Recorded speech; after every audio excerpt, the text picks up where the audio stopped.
Today, hopefully, I'm going to show how to turn this image into something like this.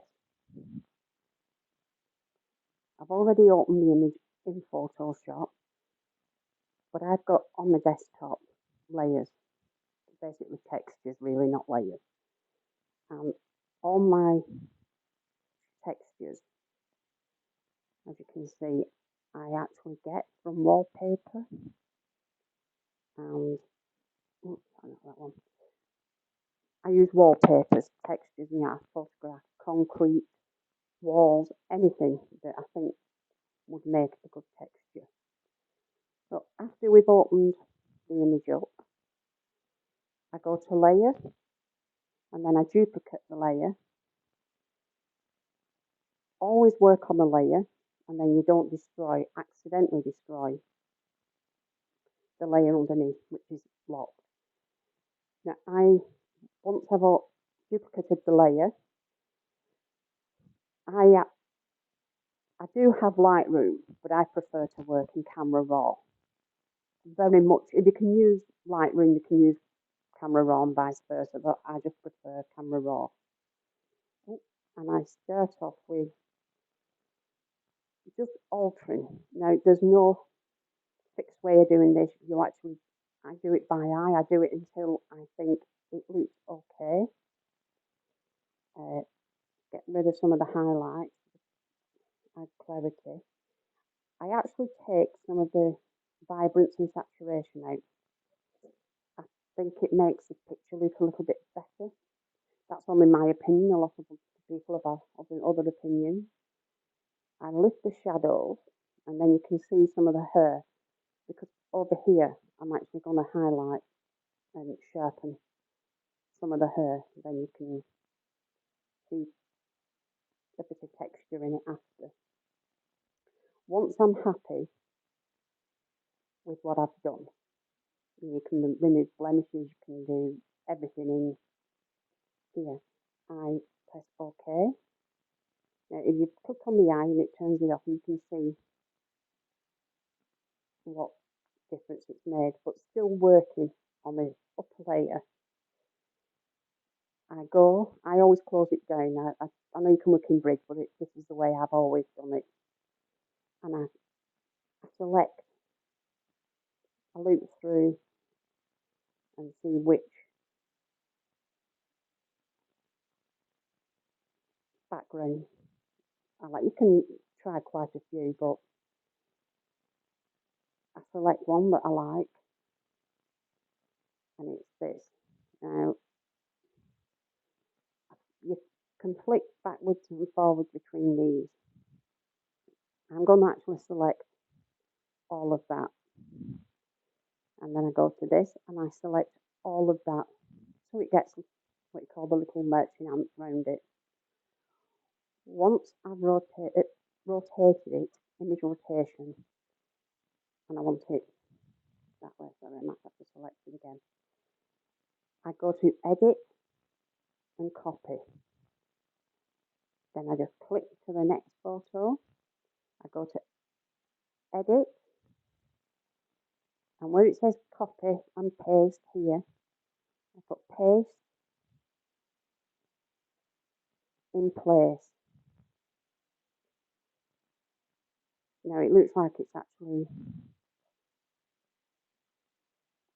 not shrunk enough, so please transform. Click that, yeah. Once you've got the texture that you want, then you start on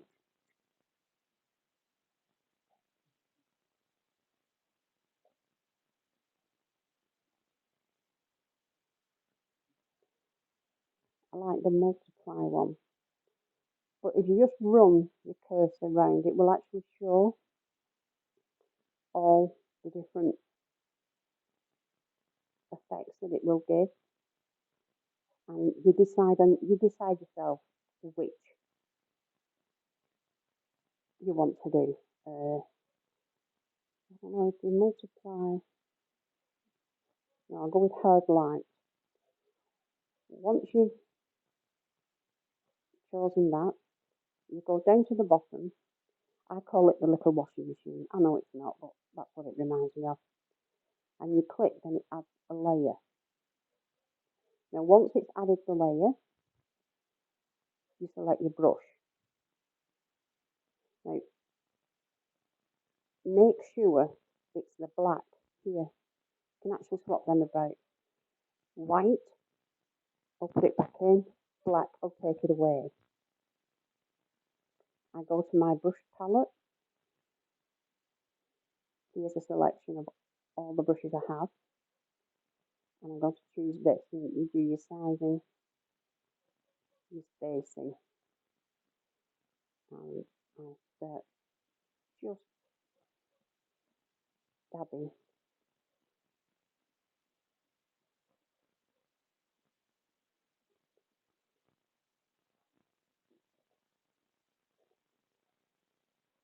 Because I don't want it all to come off. I just want. And once that is, I'll close this back down. Once I've done this, I will actually use the round brush to make sure it's all off the face. I don't mind it being on a bit on the shoulders, a bit on the chest, but just rub it off quickly, like in the hair as well, just dab here and. But again, it's up to you. You basically do what you think. Try different settings, try different layers, try different textures, and you've actually added a new background. Now, I click on the image below because once you've taken that out, you've wiped it out. So now you have to work on the layer below. And you just zoom in. Then I go to my dodge tool and put it on mid-tone, about 8%. Now this is how I do the eyes, always on mid-tone. A lot of people, like, oh, it's lifting shadow on that, but no, mid-tone's better.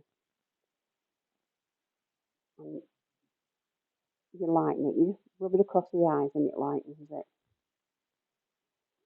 Then I go to the sponge tool and make sure it's on saturate, make it smaller, and that's just to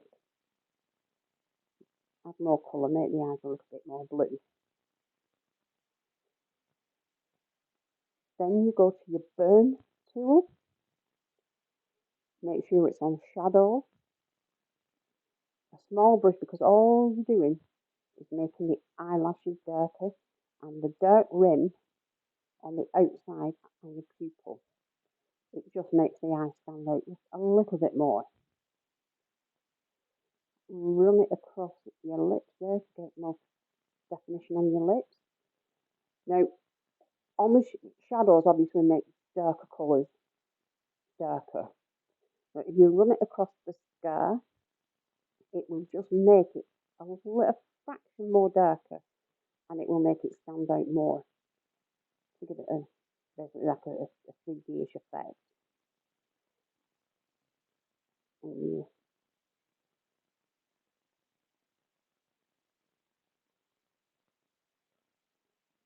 on your clips that you've put in, just to make it look like it's got a bit of shadow. Setting it down.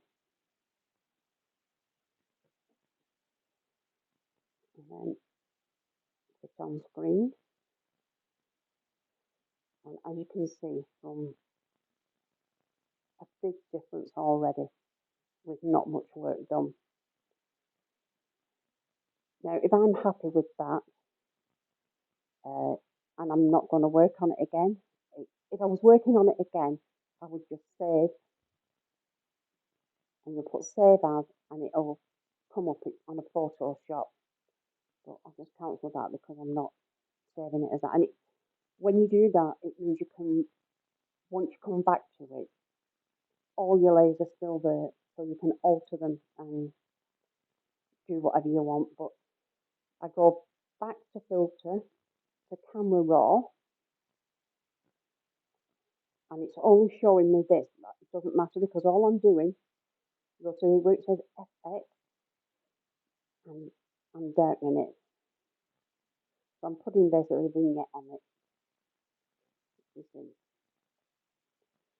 Then I'll merge all these because I'm happy with the results. So I'll merge it. I'll go back into camera raw, and I'll just play around with the contrast if I'm happy with the contrast, highlight, shadows, clarity, again the vibrance and the saturation.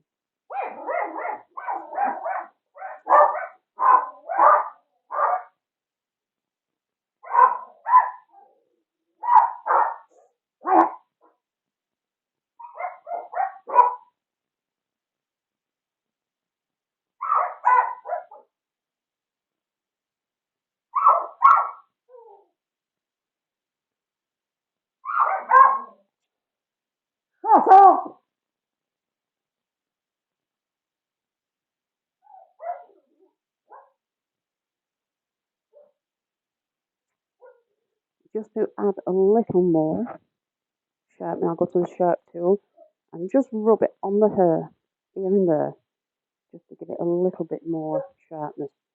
Run it over the eye. You can actually go over each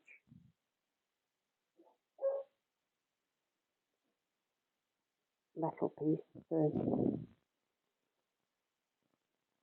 And that's it. So I hope you enjoy it.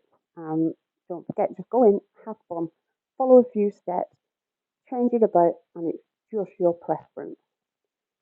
So once you've done it and you like it, you save as, and always save as a copy. And that way you will never lose your original image. If you don't save it as a copy, it'll turn your original image. So thank you.